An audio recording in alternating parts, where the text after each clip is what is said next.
hemos estado viendo en la palabra del Señor el valor que tiene la fidelidad, el ser fiel. Cómo es que Jonás, hemos estado viendo su infidelidad. Si usted leyó todo el libro, 3 capítulos nada más tiene de Jonás, cómo es que su infidelidad y su desobediencia lo llevó a una consecuencia nefasta. Diríamos nefasta porque estar 3 días en el vientre de un pez, en lo profundo de la mar, no debe ser nada agradable. Es como que a alguien lo sepulten y de repente se despierte que está dentro del cajón.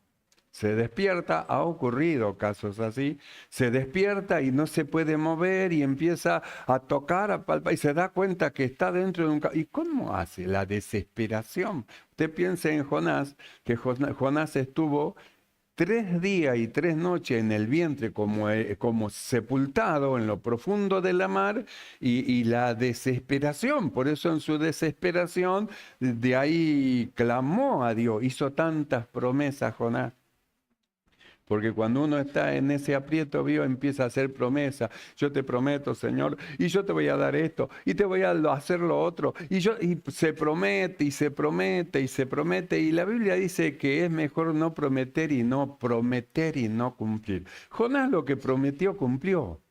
Porque él prometió al Señor que iba a ir a predicar a donde lo mandó. Él se resistió, él le parecía que no era necesario ir porque al final Dios es tan misericordioso, estos sinvergüenzas hacen mal y seguramente, claro, ahora yo voy y le digo a ellos que le va a venir un mal de acá a 40 días y Dios va a tener misericordia, entonces yo voy a quedar como el payaso que anduve gritando no y se fue para otro lado. Pero Dios lo mandó. No importa lo que diga la gente del profeta, si Dios lo manda.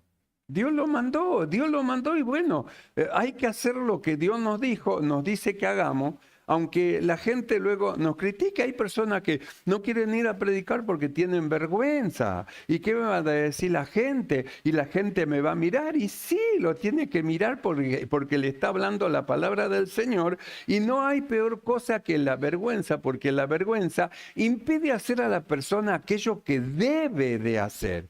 Entonces la vergüenza es un sentimiento humano natural que impide que la persona haga lo que tiene que hacer por ese sentimiento que impide obedecer lo que Dios le manda. Entonces nosotros vimos a Jonás cómo es que en su desobediencia, los sucesos que le pasó, al final el pez lo vomitó después de 3 días y 3 noches a la orilla y tuvo que levantarse, bañarse, acomodarse y bueno, ir y hacer lo que Dios le decía. Entonces nosotros dijimos, ¿para qué pasar por ese proceso de sufrimiento si nosotros podemos obedecer de a una? ¿Para qué tenemos que hacer tanta vuelta por afuera, chocando, lastimándonos, hiriéndonos y después volver todo sangrante y encaminarnos en lo que tenemos que hacer? ¿No es mejor hacer el paso derecho y obedecer y listo? ¿Para qué vamos a andar sufriendo? Si nosotros sabemos la consecuencia que tiene el sembrar para la carne. Sabemos la consecuencia que tiene el sembrar para el espíritu. Sabemos lo que ocurre con los que andan conforme a la carne, no pueden agradar a Dios. Y sabemos lo que ocurre, lo que andan conforme al Espíritu. Entonces, ¿para qué vamos a meternos en las obras de la carne, en las acciones de la carne, para sufrir, lamentarnos y después volver de vuelta al Espíritu y andar en el Espíritu? Andemos de una en el Espíritu y sirvamos al Señor con alegría de corazón. Entonces nos evitamos tantos problemas, tantas cosas, nos evitamos sirviendo al Señor como Él nos pide. Entonces nosotros vimos la desobediencia de Jonás y el valor que tiene el ser la persona fiel, la fidelidad que tiene que tener la persona y por qué Dios a nosotros nos está preparando. A veces nos desviamos y nos vuelve a meter de vuelta en el camino porque Él está haciendo una preparación en nuestras vidas, porque Él necesita hombres fieles para enviarlo a hacer el trabajo que hay que hacer. hombres fieles. Nosotros leímos en este pasaje de los diáconos y dice, los diáconos asimismo deben ser honestos, sin doblez, no dado a mucho vino, no codicioso de ganancia deshonesta, que guarden el misterio de la fe con limpia conciencia. Entonces dice los diáconos, es decir, ¿por qué dice los diáconos? Porque es el comienzo de la carrera. Nosotros entramos en la presencia del Señor, creímos, nos bautizamos. Se produjo en nosotros un nuevo nacimiento, un nacimiento espiritual. Empezamos a crecer, pero cuando empezamos a crecer no entramos en actividades, sino que vamos creciendo, se va abriendo los ojos de nuestro entendimiento y el Señor nos va capacitando para llevar a cabo cosas. Nos va capacitando, nos va dando la capacidad y luego usted va entrando dentro de lo que es un ministerio, en este caso el diaconado. Hay personas que el ser para ellos diácono es como nada, porque no le dan el valor de lo que es ser un diácono. El valor que tiene de ser un diácono, un hombre que ha sido escogido para entrar dentro de un ministerio y que Dios lo está preparando para llevarlo más allá. Está ahora jugando con las aguas en los tobillos, luego entra con las aguas en las rodillas, luego entra con las aguas en la cintura y después, cuando llega el momento, entra a nadar en el río de Dios, a nadar en las profundidades de los secretos de Dios. Pero es un proceso. No se puede adelantar tampoco el proceso, porque los privilegios, aquellos que no están preparados, les hace mal, les hace daño. Los privilegios hacen que el corazón se enorgullezca y luego piensan que son algo. Es como le pasó a Satanás, nosotros hemos estado viendo.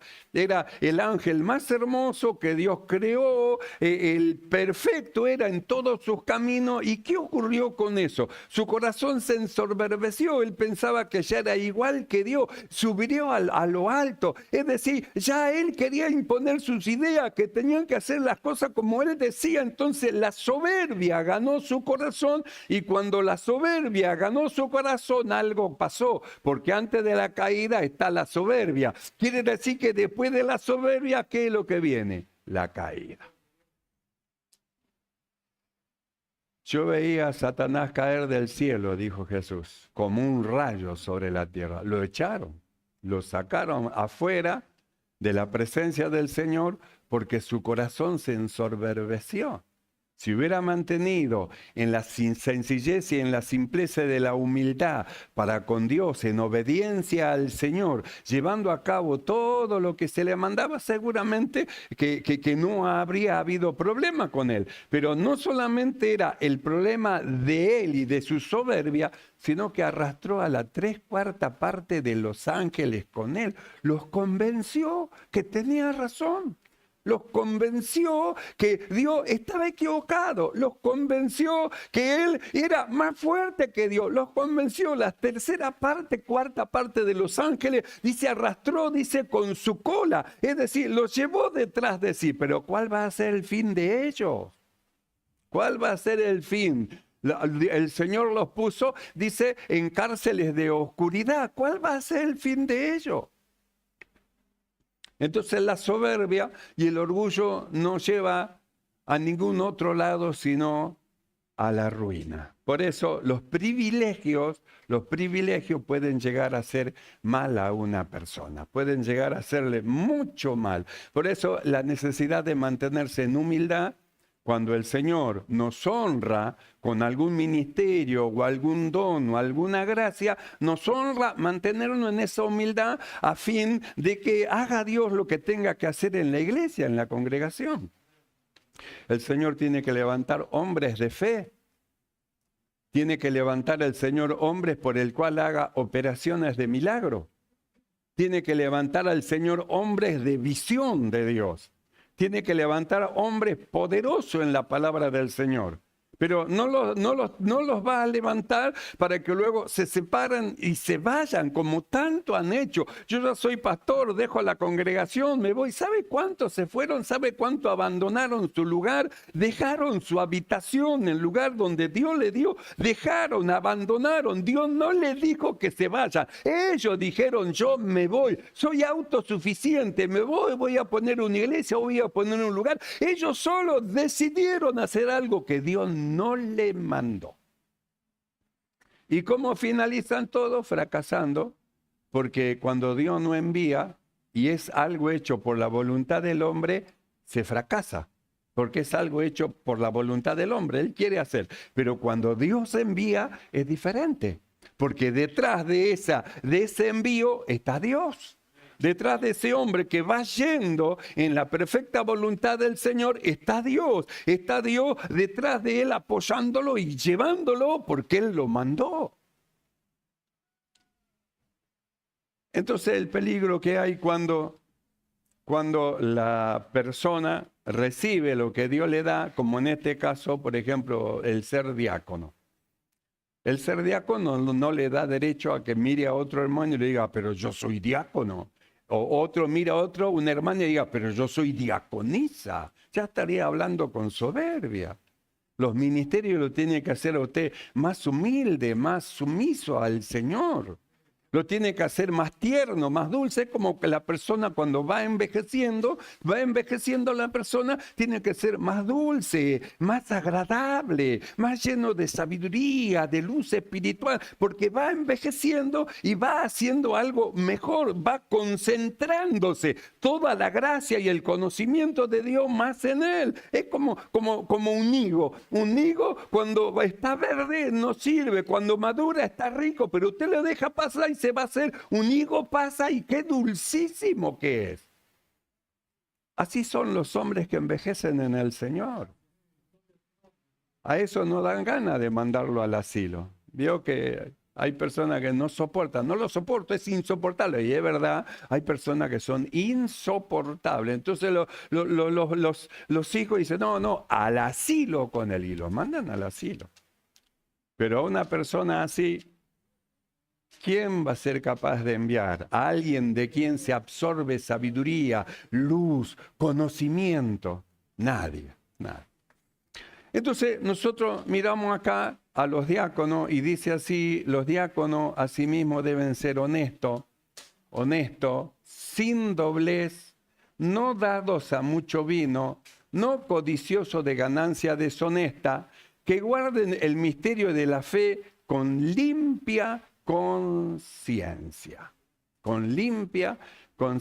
Entonces, he levantado a alguien de diácono y ¿en qué tiene que permanecer? Tiene que permanecer en humildad y tiene que permanecer en el servicio que está haciendo. No retroceder ni volver atrás, haciendo el servicio que está llevando a cabo, porque los dones los da el Señor. Los dones lo da el Señor. Puede tener una gracia tremenda para hablar como Esteban. Usted observe a Esteban, que era un diácono, pero sin embargo, cuando él se puso de pie y empezó a hablar, dice que no podían resistir lo que escuchaba, lo que él decía. Lo apedrearon porque el Espíritu de Dios estaba poderosamente en él. Era un simple diácono, pero la gracia de Dios. Es mejor tener la gracia de Dios que un título. Es mejor la gracia, que esté la gracia de Dios en operación, porque con el título no hace nada, pero con la gracia hace mucho, la gracia del Señor. Entonces el peligro del ensoberbecimiento cuando la persona recibe un cargo, recibe un don, una gracia, el peligro que hay en ello. Ahora, nosotros leímos en este pasaje, dice que los diáconos guarden el misterio de la fe con limpia conciencia. Entonces dice el misterio de la fe. Quiere decir que la fe es un misterio. Un misterio es algo que está más allá de la razón. El hombre, por más que quiera razonar, ¿y cómo hiciste vos para creer? ¿Y cómo es que vos podés creer de esa manera y yo no puedo creer? Es un misterio, la fe es un misterio. Cuando nosotros vamos a ver la fe, vamos a encontrar que en la fe tenemos la descripción de la fe y la definición de la fe, de este misterio. Cuando nosotros vamos a la descripción de la fe, nosotros lo vamos a encontrar en el libro de Hebreos capítulo 11, verso 1 y 2, cuando dice: es pues la fe, la certeza de lo que se espera, la convicción de lo que no se ve, porque por ella alcanzaron buen testimonio los antiguos. Entonces, ¿qué es lo que da el libro de Hebreos? Una descripción de lo que es la fe, certeza y convicción. Esto es la descripción de la fe. Entonces está la descripción de la fe y la definición de la fe. Y la definición de la fe, fe que es una palabra extraída del griego, cuya palabra es pistis, y que en la descripción significa lo siguiente. Escuche lo que es fe. Dice: firme persuasión, convicción basada en el oído, confianza, fiabilidad, certeza, firme convicción, una rendición personal a Dios, una conducta inspirada por esta rendición a Dios. Entonces, al estar rendido a Dios, crea todo lo que Dios dice, renueva su mente con la palabra de Dios y en la renovación del entendimiento lo lleva a un cambio de conducta. Cuando la palabra de Dios está grabada en la mente, está metida dentro del corazón, la propia palabra va produciendo cosas. Por eso el valor de venir a oír la palabra de Dios, el valor de leer la palabra del Señor, el valor de escudriñar la palabra de Dios, el valor que tiene, porque la palabra cambia, transforma. Cuando la palabra está dentro del corazón, va produciendo cosas, va despertando el sentido, se va abriendo el entendimiento, lo lleva a comprender cosas que aún los científicos más elevados no lo pueden entender ellos. Ellos no pueden entender con toda su sabiduría cómo se creó el mundo. Para ellos fue una explosión, para ellos, no sé, fue algo natural, la naturaleza. Para ellos que han estudiado tan profundamente todas las cosas, ellos no pueden entender. Sin embargo, nosotros que no tenemos grandes estudios, nosotros, ¿sabe qué? Por fe entendemos lo que ellos no entienden. Ellos tienen pero 5 dedos de frente, nosotros apenas 1 dedo y medio, pero ¿cómo es que nosotros entendemos lo que ellos no entienden? Porque es mediante el misterio de la fe que a nosotros nos llevó a tener una firme persuasión y estamos seguros que Dios no miente y que lo que dice la palabra del Señor, esto es así. Que esto es así. Si la Biblia dice en un principio Dios creó, nosotros decimos en un principio Dios creó.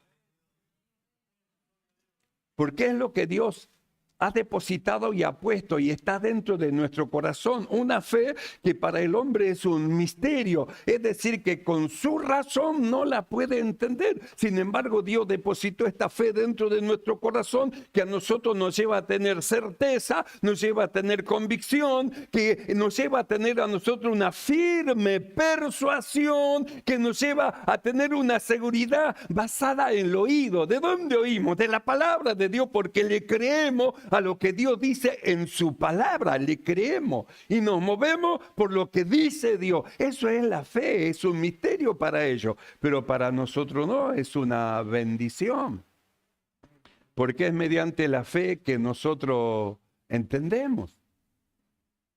Entonces, en la definición de la fe dice fe, pistis, el griego pistis, firme persuasión, no lo mueve nadie, está firme.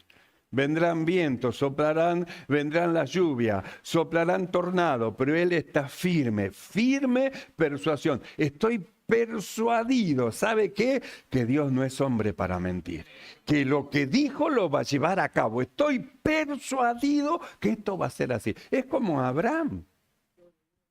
Abraham, Dios le dio un hijo y luego le dijo a Abraham, ofréceme a tu hijo, el unigénito, que se le ofrezca a él. Y sin embargo, dice que Abraham hizo 3 días de camino y Abraham estaba decidido a ofrecer en sacrificio a su hijo. ¿Y qué es lo que pensaba Abraham?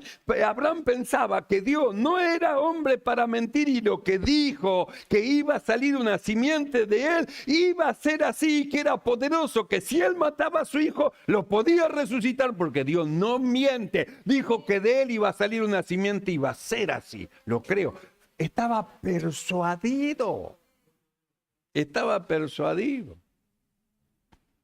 No le podía decir a su mujer lo que iba a hacer. Tenía que ir en secreto con su hijo y su siervo, y a su siervo dejarlo allá atrás y ir los dos hacia el lugar del sacrificio. Él estaba persuadido. Dios no miente. Esa es la fe.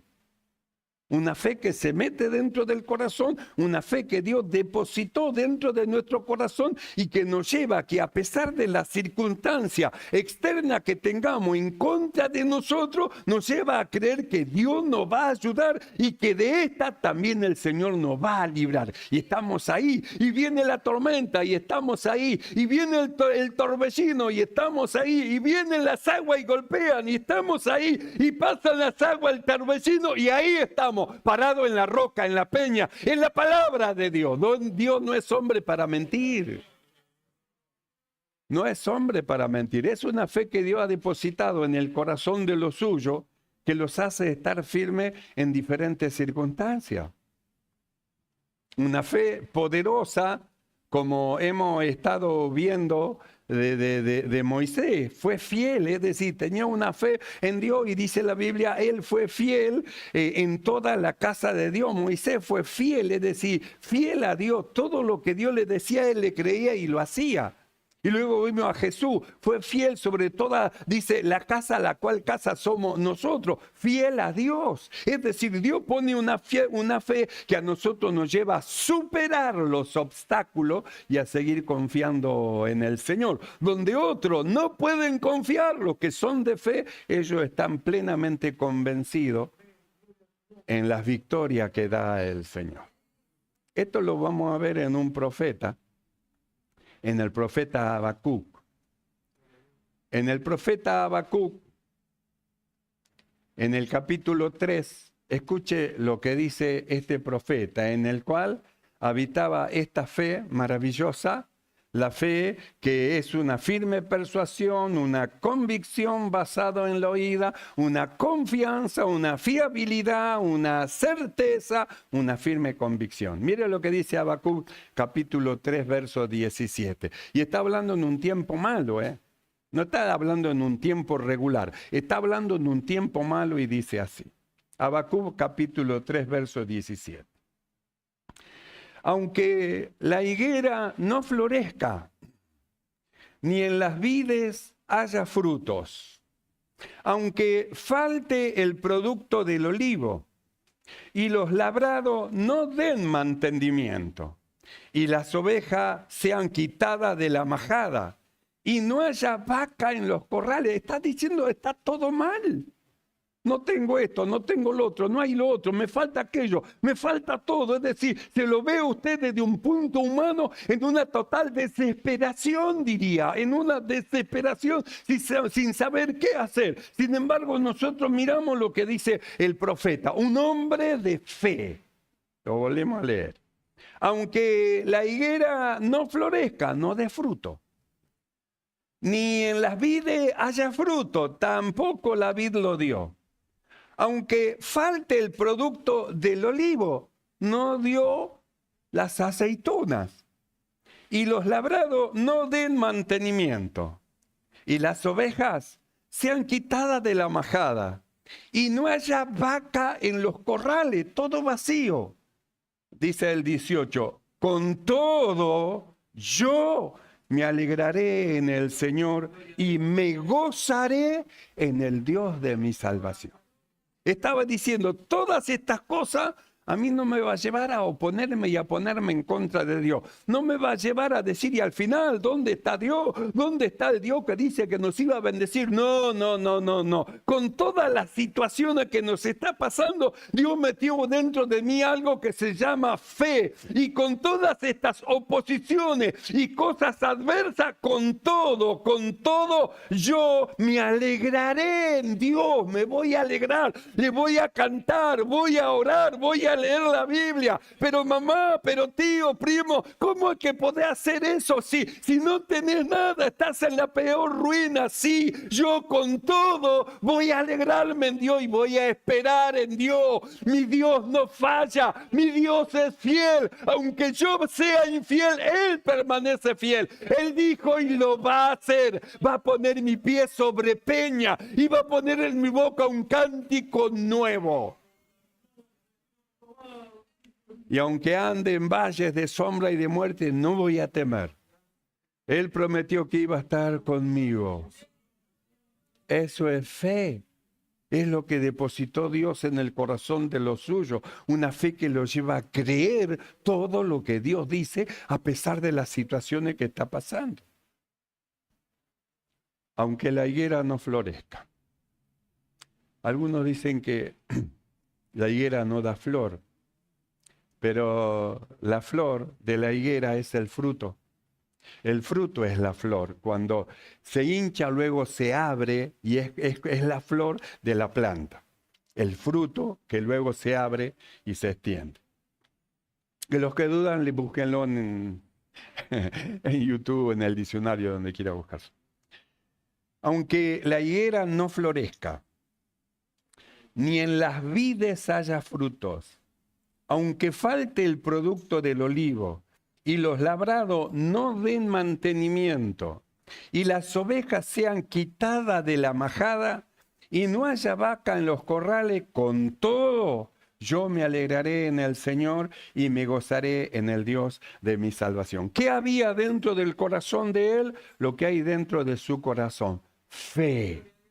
La fe en Dios. La fe en su palabra. No estamos hablando de fe de hacer milagros. Estamos hablando de fe de creerle a todo lo que Dios dice. Es como Lutero. Él tuvo una fe de creer a lo que Dios dice. ¿Y qué encontró? Que el justo por la fe viviría. Que no se trataba de lo que hacía. Que no se trataba de lo que tenía que dar. Se trataba de lo que creía. Fe, fe, fe. Una fe para salvación. Entonces miramos a Habacuc y decimos, ¿qué tenía este hombre que a pesar de estar todo en contra, seguía alabando a Dios? Fe dentro de su corazón. Y no fue solamente Habacuc, un hombre de fe, vamos a verlo también en el libro de Job. Job capítulo 1. Verso 20 en adelante, Job, un varón bendecido por Dios, un varón que tenía animales, tenía dinero, tenía bienes, tenía familia, tenía hijos, tenía todo, y de repente comenzaron todas las cosas, parecía irle mal, le fue quitado todo y aún su cuerpo entró en plaga y entró en enfermedad. En el libro de Job, capítulo 1, verso 20, dice así. Entonces Job, cuando le ocurrieron todas estas cosas de mal, entonces Job se levantó. Alguien podría decir, se podría haber levantado a decir, y al final, ¿dónde está Dios? No. Entonces Job se levantó y rasgó su manto y rasuró su cabeza y se postró en tierra y adoró. No se quejó. No dijo, ¿dónde está Dios? No dijo, ¿por qué me está ocurriendo estas cosas? ¿Por qué a mí? No dijo eso. Se postró en tierra y adoró. Y oró y dijo, desnudo salí del vientre de mi madre y desnudo volveré allá. El Señor dio y el Señor quitó. Sea el nombre del Señor bendito. ¿Qué había dentro del corazón de este hombre? Fe en Dios, fe en su palabra, una fe genuina, como la fe que había dentro de Habacuc. ¿Qué es lo que depositó en ellos? Dios depositó fe. Ahora, vamos al Nuevo Testamento y vamos a encontrarnos con nuestro apóstol Pablo en el libro de Filipenses, capítulo 4, verso 11, y vamos a ver otro hombre de fe más que dice lo siguiente. Filipenses, capítulo 4, verso 11. Dice así: he aprendido a contentarme cualquiera sea mi situación. Aprendí. Pasé por suceso, Dios me hizo pasar por suceso, que eso me llevó a aprender, porque Dios me quería enseñar que un siervo fiel le sirve en la buena, en la mala, en la abundancia y en la pobreza, con lo mucho y con lo poco. ¿Vio? Es como cuando se va a casar y entran en el lazo del matrimonio y hacen la promesa, en lo bueno, en lo malo, en la abundancia, en la pobreza, en la enfermedad, cuando estén sanos, es decir, estar siempre juntos, llevando adelante lo que es el matrimonio, que es una bendición del Señor. Entonces, esto es lo mismo. Pablo dice así: he aprendido a contentarme, decía, no quejarme por lo que me pasa, sino que a mirar que las cosas que a mí me pasan van a redundar siempre en beneficio de mi vida espiritual y del Evangelio. Pero te azotaron las espaldas, Pablo. Sí, pero eso va a redundar en beneficio del Evangelio. Porque estos hermanos van a mirar y van a decir: ah, pero si a Pablo lo azotaron, y bueno, a mí también que me den azote. Porque a Jesús se lo azotaron antes. Primero al Señor. Entonces dice así: he aprendido a contentarme, cualquiera que sea mi situación. Sé vivir humildemente y sé tener abundancia. En la humildad sirvo a Dios, no me mueve la aguja del reloj ni un minuto. Sigo fiel al Señor en la humildad. Dice, sé vivir humildemente y sé tener abundancia. Y cuando tengo mucho, no me mueve ni un pelo la aguja del servicio al Señor. Sigo siendo el mismo. Con o sin, sigo siendo el mismo. Con hambre o lleno, sigo siendo el mismo. Con limusina o con monopatín, sigo siendo el mismo. No cambia. ¿A causa de qué? De lo que hay dentro del corazón. Fe en Dios, fe en el Señor. He aprendido a contentarme, cualquiera sea mi situación. Sé vivir humildemente y sé tener abundancia, porque algunos no saben tener abundancia. Cuando tienen abundancia, lo primero que dicen: hoy me voy a ir, voy a tal lado, voy a viajar, y se desaparecen de la congregación. Hacen como aquel hombre: alma mía, muchos bienes tiene, ¿qué voy a hacer? Ya sé lo que voy a hacer, voy a tirar mis graneros, lo voy a hacer mucho mayores. Y una voz le dijo: necio, esta noche vuelven a pedir tu alma, ¿qué vas a hacer?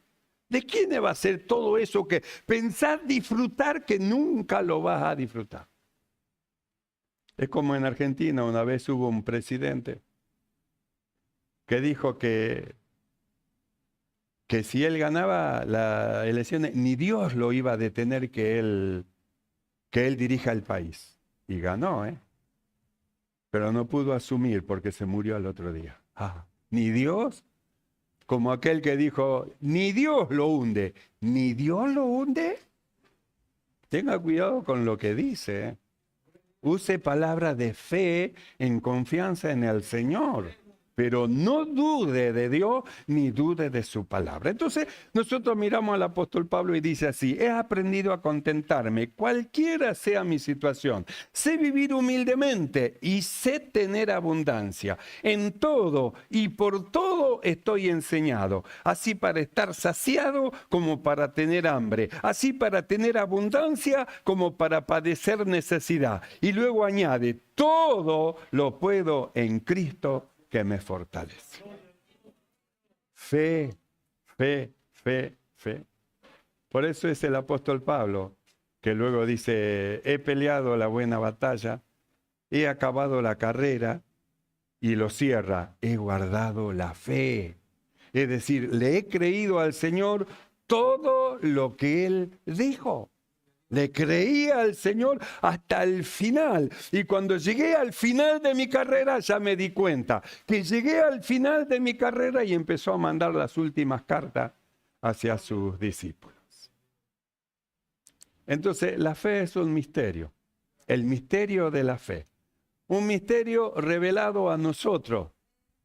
Un misterio dado en nuestro corazón al oír, porque la fe viene por el oír y el oír la palabra de Dios. Y la fe se va fortaleciendo y va creciendo mediante la palabra de Dios.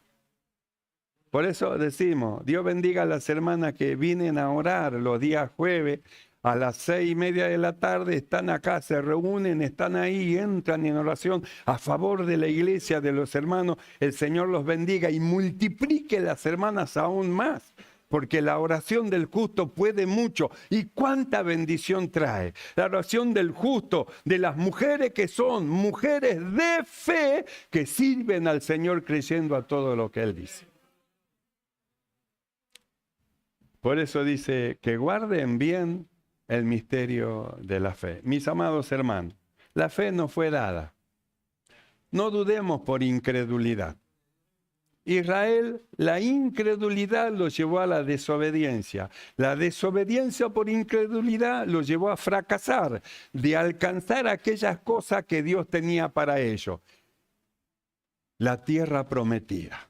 No lograron alcanzar por incredulidad, pero a nosotros nos fue dada la fe, para que mediante la fe alcancemos todas aquellas cosas que Dios de antemano preparó para que nosotros anduviésemos en ellas. Así que no desmayemos, sino confiemos y sigamos adelante rumbo a la perfección. Amén, hermano. Nos ponemos de pie y oramos delante del Señor. Su misericordia es para siempre.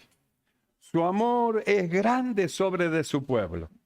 De tal manera amó Dios al mundo y de allí sacó a su pueblo, esto es nosotros, en quienes ha depositado su fe y le creemos a Dios todo lo que Él dice. Cierre sus ojos.